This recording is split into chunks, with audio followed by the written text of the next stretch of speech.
In February 1959, 9 experienced hikers ventured deep into Russia's Ural Mountains. They were young, ambitious, and equipped for the brutal wilderness. But something unspeakable happened on the slopes of Kholat-Syakhl, Dead Mountain. What they encountered forced them to cut their way out of their tent from the inside and flee barefoot into a 30°C night. Some would later be found miles away, with crushing internal injuries, yet no external wounds. One was missing her tongue and eyes. Traces of radiation were found on their clothes. For over 60 years, the Dyatlov Pass incident has defied explanation, a chilling mosaic of terror, panic, and an unknown force. Was it a natural disaster of unimaginable ferocity, a secret military experiment gone horrifically wrong, or something far more sinister, a primal fear that drove them to their deaths? Today, we unravel the dark threads of this enduring enigma.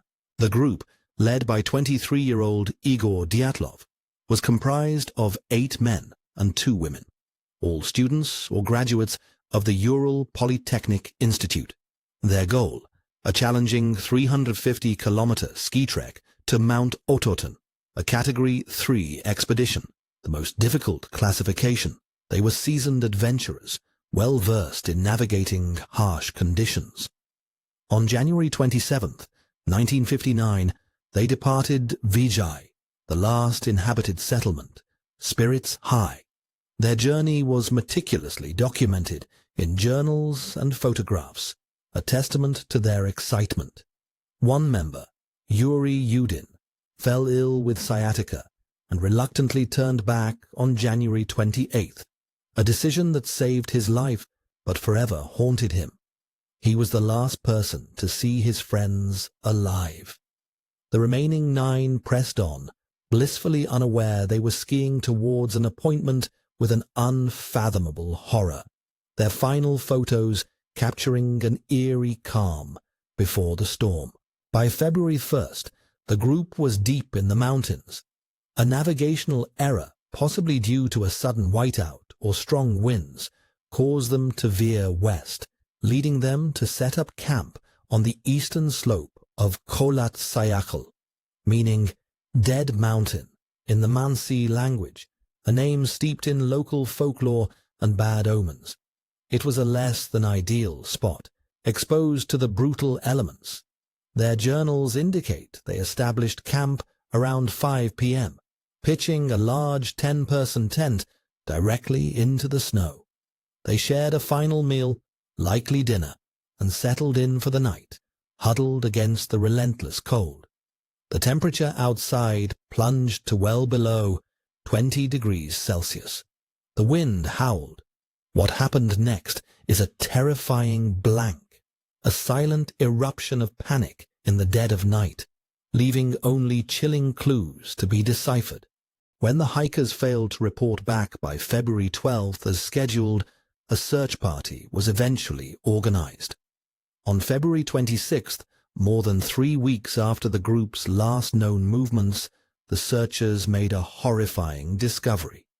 High on Kholat-Syakhl, the expedition's tent was found, half buried in the snow, its canvas ripped wide open. What chilled the investigators to the bone was the realization. The tent had been cut open from the inside. Inside, belongings were strewn about, boots, extra clothing, and even food. It was clear the group had fled in a desperate hurry, leaving behind their vital winter gear. 8 or 9 sets of footprints, some barefoot, some in socks or a single boot, led away from the tent and down the slope towards a dense forest line nearly a mile away. The footprints vanished a mere 500 meters from the tent, swallowed by fresh snowfall. The search team followed the faint tracks, their dread mounting with every step. Roughly 1.5 kilometers from the tent, at the edge of a dense cedar forest, they discovered the first 2 bodies.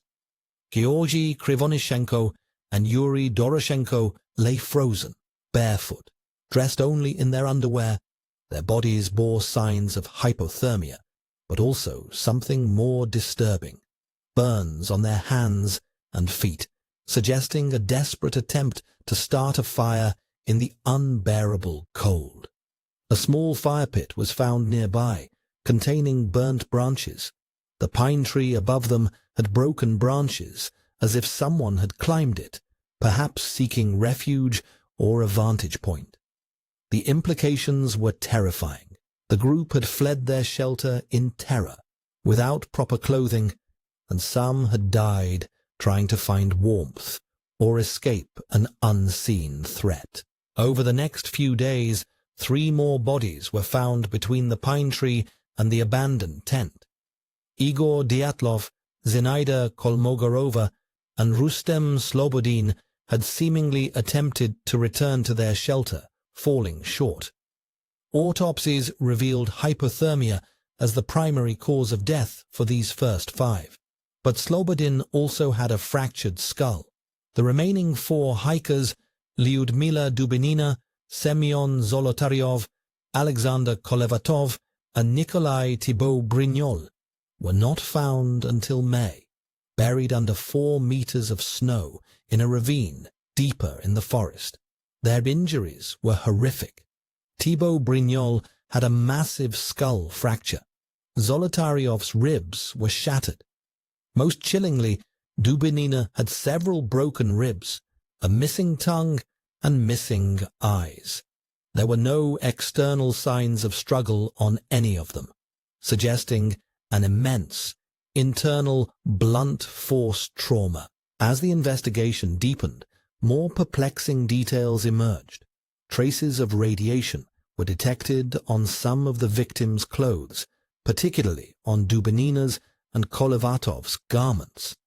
This finding, initially downplayed by Soviet authorities, fueled speculation about military involvement.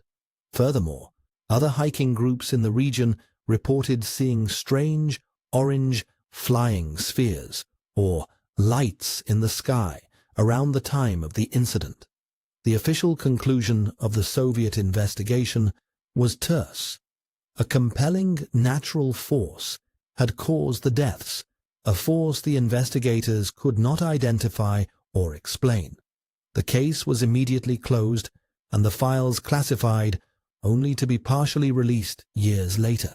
The lack of transparent information and the hasty closure only solidified suspicions of a cover-up, leaving the public to grapple with a terrifying void of answers.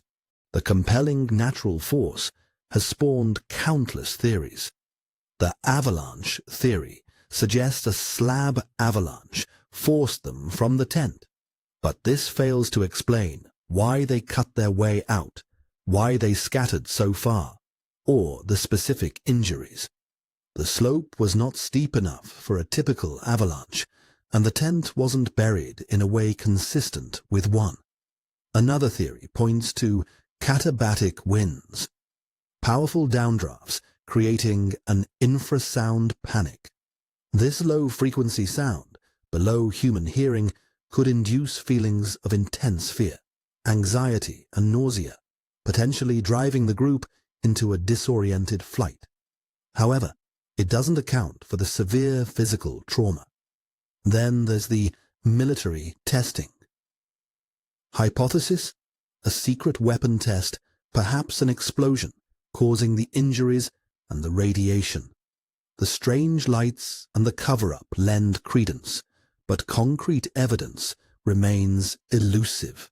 The Dyatlov Pass incident remains one of history's most profound and unsettling cold cases. Despite extensive investigations, including a recent Russian government re-examination that largely favored the avalanche theory combined with hypothermia, the inconsistencies persist.